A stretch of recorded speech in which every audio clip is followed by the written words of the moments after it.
इस news bulletin के प्रायोजक हैं Shri Balaji hospital and multi specialist trauma centre, SBR college के निकट, railway road, Patiyali, Kasganj. Bansal foods, Krishnanagar, Mathura. स्वादिष्ट भोजन का एकमात्र स्थान बंसल फूड्स। आगरा में ब्रज क्षेत्र की संगठनात्मक बैठक में भाग लेने के लिए भारतीय जनता पार्टी के राष्ट्रीय अध्यक्ष जेपी नड्डा मुख्यमंत्री योगी आदित्यनाथ के साथ ताजनगरी पहुंचे। इस दौरान उनके साथ भाजपा प्रदेश अध्यक्ष स्वतंत्र देव सिंह और दोनों डिप्टी सीएम भी मौजूद रहे। आगरा के होटल ताज ग्लास में 19 जिलों से आए संगठन के पदाधिकारियों से संवाद करते हुए जेपी नड्डा ने विधानसभा चुनाव 2022 की तैयारियों को लेकर चर्चा की और बूथ मैनेजमेंट मजबूत करने को लेकर भी बल दिया। इस दौरान बारी बारी से मुख्यमंत्री योगी आदित्यनाथ, भाजपा प्रदेश अध्यक्ष स्वतंत्र देव सिंह और संगठन के राष्ट्रीय अध्यक्ष जेपी नड्डा ने अपना संबोधन दिया और चुनावी तैयारियों को लेकर मंथन और चिंतन किया। होटल ताज विलास में भाजपा के शीर्ष सभी नेता SNJ गोल्ड रिजॉर्ट भी पहुंचे, जहां चिकित्सकों एवं समाज सेवियों के लिए आयोजित कोरोना सम्मान समारोह में सभी ने शिरकत की। अभी समाप्त नहीं हुआ है। प्रधानमंत्री जी ने जो इसके बारे में निरंतर जागरूकता पैदा करने की बात कही है कि 2 गज की दूरी और मास्क है जरूरी का पालन तो हमें करना ही होगा, लेकिन हम सबको आभार व्यक्त करना चाहिए प्रधानमंत्री मोदी जी के नेतृत्व को, जिन्होंने इस देश के वैज्ञानिकों को प्रोत्साहित करते हुए इस देश के प्रत्येक नागरिक को सुरक्षा कवच के रूप में फ्री में वैक्सीन उपलब्ध करवाने का कार्य किया है। और आप सभी चिकित्सा विशेषज्ञ इस बात को जानते हैं कि वैक्सीन, किसी भी महामारी के लिए वैक्सीन ये पहली बार भारत के अंदर कितनी जल्दी उपलब्ध हो पा रहा है। इससे पहले आज तक डेंगू का कोई वैक्सीन नहीं आ पाया, आज तक स्वाइन फ्लू का कोई वैक्सीन नहीं आ पाया, सॉर्स का कोई वैक्सीन नहीं आया, आज तक किसी भी बर्ड फ्लू का कोई वैक्सीन नहीं आया, एक्यूट इंसेफ्लाइटिस का कोई वैक्सीन नहीं आ पाया। लेकिन कोरोना महामारी के भारत में आने के 9वें महीने में ही वैक्सीन, एक नहीं 2 स्वदेशी वैक्सीन भारत के नागरिकों को सुरक्षा कवच प्रदान करने के लिए प्रधानमंत्री मोदी जी ने दिया। और आज प्रधानमंत्री मोदी जी के यशस्वी नेतृत्व में मथुरा में थाना हाईवे पुलिस और SOG एवं सर्विलांस की टीम द्वारा की गई संयुक्त कार्रवाई में 2 अवैध असलाह तस्करों को गिरफ्तार करते हुए उनके कब्जे से पुलिस ने 7 तमंचे और 40 कारतूस बरामद किए हैं। पकड़े गए शातिर तस्कर हथियारों की बिक्री फेसबुक मैसेंजर के जरिए बातचीत कर किया करते थे। पकड़े गए दोनों तस्करों का पिछला आपराधिक इतिहास भी बताया जा रहा है। हो रही थी कि एक गैंग द्वारा अन्य जनपदों से अवैध असलहे की सप्लाई मथुरा में की जा रही है और इस गैंग द्वारा असलहे की फोटो फेसबुक पर अपलोड कर दी जाती है, जिसके माध्यम से जो कस्टमर है इनको फेसबुक पे कांटेक्ट करते हैं। फिर फेसबुक मैसेंजर से ही इनके द्वारा ये डील तय की जाती है, उसका प्राइस तय किया जाता है और फिर इन लड़कों द्वारा जिनकी अरेस्टिंग हुई है उनके द्वारा ये सप्लाई की जाती है। तो इस घटनाक्रम में भूरा सिंह व शिशुपाल की अरेस्टिंग हुई है। इनके कब्जे से 7 अवैध असले और 40 जिंदा कारतूस बरामद हुए हैं। इस गैंग के अन्य मेंबर्स जो कि इनको सप्लाई करते थे और कहां पर इसका प्रोडक्शन होता था, कहां पर ये बनाई जा रही हैं, उस बारे में भी अहम जानकारियां प्राप्त हुई हैं। उस पर भी लगातार पुलिस टीम काम कर रही है। ऐसे अन्य गैंग्स जो मथुरा में अवैध असले की सप्लाई कर रहे हैं, क्रिमिनल्स को या अन्य लोगों को सप्लाई कर रहे हैं, उनके बारे में भी सूचना एकत्रित की जा रही हैं। बहुत जल्द ऐसे व्यक्तियों के ऊपर भी, ऐसे अपराधियों के ऊपर भी सख्त कार्रवाई की जाएगी। मथुरा में बलदेव थाना पुलिस ने गांव जुगसना में सिंथेटिक दूध की फैक्ट्री पर छापा मारकर मौके से सिंथेटिक दूध से भरा एक टैंकर सहित तकरीबन 10,000 लीटर नकली दूध बरामद किया है। साथ ही पुलिस ने मौके से सिंथेटिक दूध तैयार करने में प्रयुक्त होने वाला सामान भी बरामद किया है। कार्रवाई के दौरान मौके पर खाद्य एवं औषधि विभाग की टीम भी पहुंच गई, जिन्होंने सिंथेटिक दूध का सैंपल भी लिया। पुलिस द्वारा की गई इस बड़ी कार्रवाई में 7 व्यक्ति मौके से गिरफ्तार किए गए हैं। पुलिस को लगातार सूचनाएं प्राप्त हो रही थी कि अवैध रूप से जो मिलावटी और जहरीला मिल्क और मिल्क प्रोडक्ट्स वहां पर बड़ी मात्रा में बनाए जा रहे हैं। CO साहब और SHO बलदेव की अध्यक्षता में एक टीम बनाई गई, जिनके द्वारा सूचनाओं पर कार्रवाई करते हुए इस फैक्ट्री पर रेड किया गया और वहाँ पर एक्टिवली दूध और दूध की आगे जो प्रोडक्ट्स हैं, पनीर व क्रीम व अन्य चीज़ें वहाँ पर बनाई जा रही थी। उसमें यूज़ होने वाले काफ़ी मात्रा में, बड़ी मात्रा में उपकरण बरामद हुए हैं। जो नकली, मिलावटी और जहरीला दूध था 10,000 लीटर, जो कि एक कंटेनर में, टैंकर में भरा हुआ था, वो टैंकर, कंटेनर और दूध भी बरामद हुआ है। इसके अतिरिक्त जो पदार्थ इसमें इस्तेमाल किए जाते थे, चाहे वो रिफाइंड ऑयल है, चाहे बेकिंग सोडा है या और भी केमिकल्स जो कि इसको एक तरह से जहरीला दूध बनाते थे, वो भी बड़ी मात्रा में इसमें बरामद हुए हैं। इसमें इस पूरे जो इसका खुलासा हुआ है उसमें सरगना मुन्ना लाल इसमें अरेस्टिंग हुई है। इसके साथ साथ इसके 6 साथियों की भी अरेस्टिंग हुई है। इन सभी को अरेस्ट करके और माल को बरामद करके जेल भेजा जा रहा है। जो खाद्य सुरक्षा विभाग है उसको भी सूचना दी गई है, उनके द्वारा भी इसका सैंपल लिया गया है। कासगंज के एसपी रोहन प्रमोद बोत्रे के निर्देश पर जनपद भर में चलाए जा रहे शराब माफियाओं के खिलाफ अभियान के तहत पुलिस ने पटियाली के दरियागंज थाना क्षेत्र में छापा मारकर शराब माफियाओं को गिरफ्तार किया। वहीं सोरो कोतवाली पुलिस ने एक अवैध शराब माफिया को गिरफ्तार किया है, जिनके कब्जे से पुलिस ने 225 लीटर कच्ची शराब बरामद की है। साथ ही पुलिस को मौके पर धधकती शराब की भट्टियों के पास से शराब बनाने के उपकरण भी बरामद किए हैं। पुलिस की कार्रवाई से शराब माफियाओं में हड़कंप मचा रहा।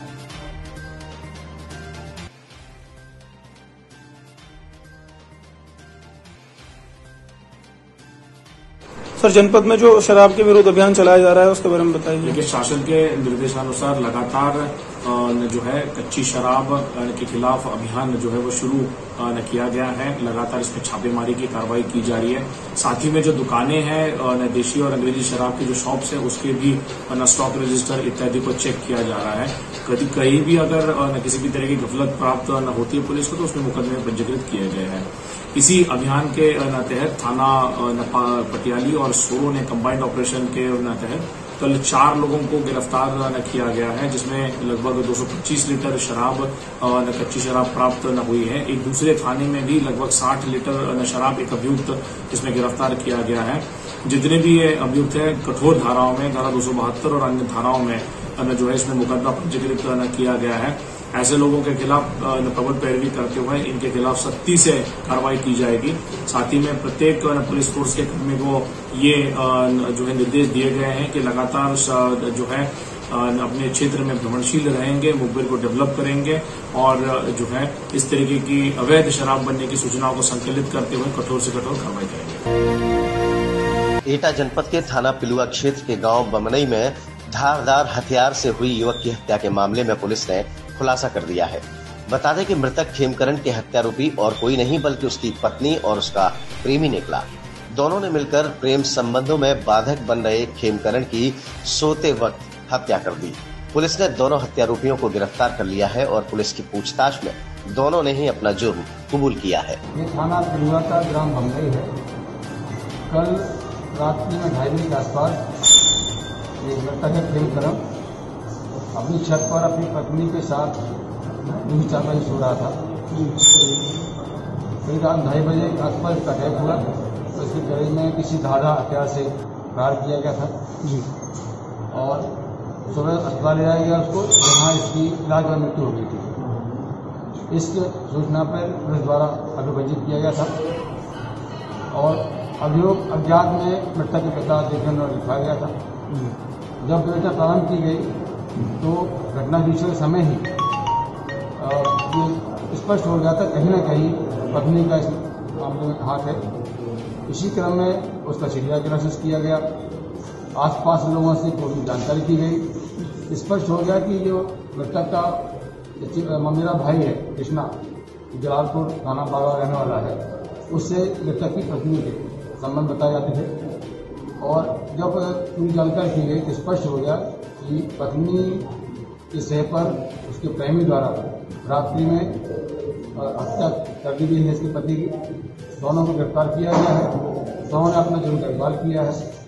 मृतक की पत्नी चांदी का कहना है कि मेरे संबंध थे अपने मेरे देवर से जी, और इसी के चक्कर में मुझे कई बार मैं प्रिय था, इससे मैं परेशान थी, इसलिए मैंने अपनी प्रेमी से मिलकर इसकी हत्या कराई। तो क्या पति बाधक बन रहा था कैंपे? पति ने इस पर अभियान पकड़ा था पहले, और पत्नी पिटाई कर दी थी और इसको भगा दिया था अपने घर में रहता था, ये घर में रहता था और उसी को भगा दिया था, जिससे पत्नी और उसका प्रेमी दोनों ही बदले थे। इसी के चलते और जो बाधा बन रहा था पति, उसको हटा दिया। मथुरा के थाना हाईवे के मंडी चौराहे पर दबंगों ने समोसे के विवाद को लेकर हलवाई और उसके कारीगर की हमला बोलकर पिटाई कर दी। पीड़ित दुकानदार के मुताबिक 5 लोग उसकी दुकान पर समोसा खाने के लिए आए थे, जिनसे पैसे मांगने पर उन्होंने कारीगर और उसके साथ मारपीट कर दी। बता दें कि इस झगड़े में 3 लोग घायल हुए, जिन्हें जिला अस्पताल में उपचार के लिए भर्ती कराया गया है। थाने में शिकायत के बाद पुलिस आरोपियों की तलाश कर रही है। मामला ये है कि दुकान पे आए और हमारे कारीगर से भद्रता करने लगे, सामान ये पकड़ के कहें तो मैं बीच बचाव करने को तो मुंह को लाठी डंडन की बारिश कर दी है। जी हमारे पे आए, उसी टाइम पे जी हमारे मित्र हैं जी दुकान पे आए, इनको चक्कर लग तो रही उधर जी बीच बचाव में आए, देखो इनको सर थोड़ा सर पर मार का थोड़ी सी वो तो रही और जान से मार भी धमकी देकर पूरी दुकान तोड़ फोड़ के नष्ट कर। कौन लोग है वो? रीजन है करीबन 15-16 थे वो। कोई जानकार है या अनजान थे या क्या? हाँ, एक तो वो है भोला है, एक वो है क्या नाम तुम्हारा जीतू और महेश और वो सब की एक ही कुंडा खानदान नहीं है। अच्छा। सकल से सबको जानता हूँ, उसके मैंने नाम तो कितने लोग घायल हुए? हम 3 लोग। मथुरा जनपद के वृंदावन के एक अस्पताल में कोरोना की महिला मरीज की मौत के कुछ दिन बाद घटना में एक नया मोड़ देखने को मिला है। मृतका के अधिवक्ता पति ने न्यायालय के आदेश पर अस्पताल के एक चिकित्सक समेत 6 लोगों के विरुद्ध मृतका के गहने चोरी करने का मामला वृंदावन कोतवाली में दर्ज कराया है। पुलिस ने इस मामले में जांच पड़ताल भी शुरू कर दी है। बता दें कि मृतक महिला मरीज वृंदावन के Braj health care and research centre में 16 मई से लेकर 5 जून तक उपचाराधीन थी। फिलहाल अस्पताल प्रशासन पर लगे इन सनसनीखेज आरोपों को लेकर पुलिस मामले की गहनता से विवेचना में जुटी है। कल माननीय न्यायालय का आदेश हुआ है, एक कोविड मरीज के साथ सामान गायब हुआ, चोरी हुआ है और ब्रज हेल्थ केयर के चिकित्सक एवं उनके स्टाफ के साथ नाम लिखा गया। उसमें कितने लोगों के खिलाफ एफआईआर? लगभग 7 लोग हैं। उसमें प्रबंधक भी शामिल है उसमें? जी। तो जांच की जा रही है? जांच की जा रही है, दोषी होने पर। मेरा नाम दिनेश शर्मा एडवोकेट है। मेरी पत्नी कुसुम शर्मा की तबीयत 16 मई से 1-2 दिन पहले खराब हुई थी और उनको कोविड के लक्षण थे, तो कोविड के इलाज हेतु मैंने ब्रज हेल्थ केयर में 16 मई को उनको भर्ती कराया था, जिसमें डॉक्टर चेतन गुप्ता के अंतर्गत ट्रीटमेंट चल रहा था वहां पर। और उस इलाज के दौरान ब्रज हेल्थ केयर हॉस्पिटल ने और डॉक्टरों ने मिलकर के मुझसे 9-10 लाख रुपए ले लिए और 5 जून को मेरी पत्नी इनकी लापरवाही से खत्म हो गई, मृत्यु हो गई। और जिस समय मृत्यु हुई उसके उपरांत इन्होंने मेरी पत्नी के पार्थिव शरीर को पीपीई किट में दिया और मैंने यहाँ शमशान घाट पर उनका अंतिम संस्कार किया तो मालूम पड़ा कि जो गहने पहने हुए थी मेरी पत्नी, हाथों में 2-2 चूड़ियां पहनी हुई थी जो रोजाना में पहनती थी, लगभग 22 ग्राम की वो चूड़ियां थी, वो चूड़ियां भी इन्होंने उतार ली। और जो सामान था उसके साथ में कुछ मिल्टन वगैरह की बोतल वगैरह और उसके कपड़े आदि वगैरह सामान भी तक नहीं दिया मुझको। मथुरा में महोली रोड स्थित माधवपुरी सरस्वती शिशु मंदिर में भारतीय जनता पार्टी धौली प्याऊ मंडल की एक कार्यशाला का आयोजन किया गया। धौली प्याऊ मंडल अध्यक्ष राजीव राज पाठक की अध्यक्षता में संपन्न हुई इस वर्कशॉप में कार्यकर्ताओं को बूथ मैनेजमेंट को लेकर टिप्स दिए गए और बताया गया कि बूथ जीता चुनाव जीता, इस सोच के साथ कार्य करें। साथ ही जनता को प्रदेश सरकार की लाभकारी योजनाओं के बारे में भी जानकारी दें और उन्हें योजनाओं से लाभान्वित भी कराएं। क्योंकि आप जो वादा करके आए थे वो वादा आपने लगभग पूरा किया और इस जो कार्यक्रम आपने चलाया है कि अनवरत रूप से भवर से ये देश निकलने की जो फिक्र आपने 2014 से शुरू की है, अनवरत रूप से चली है। केवल राम मंदिर निर्माण और धारा 370 पर हम लोग संतुष्ट होने वाले नहीं है। इस देश का सम्मान जो आज तक पौराणिक काल में सबसे ऊपर था, उस सम्मान को वापस दिलाने के लिए पुनः भारतीय जनता पार्टी के नेतृत्व में सरकार बनानी आवश्यक है। पार्टी ने पूरा किए, लगातार हमको अपने बूथ पर जाना है, लगातार अपने सेक्टरों पर बैठक करनी है।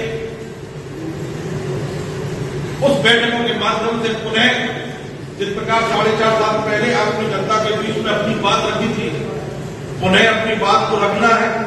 पहले आपने वादा किया था कि हम कराएंगे, अब की बात आपको बताना है कि हम वादा करने लगे तो हमने पूरा।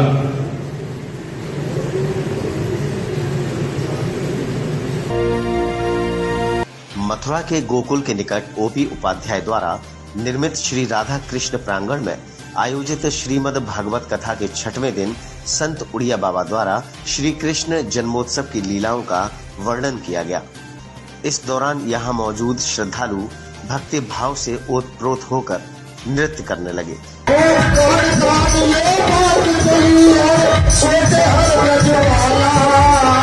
वहीं श्री कृष्ण जन्मोत्सव की बधाई स्वरूप में ओपी उपाध्याय एडवोकेट के द्वारा श्रद्धालुओं को उपहार भेंट किए गए।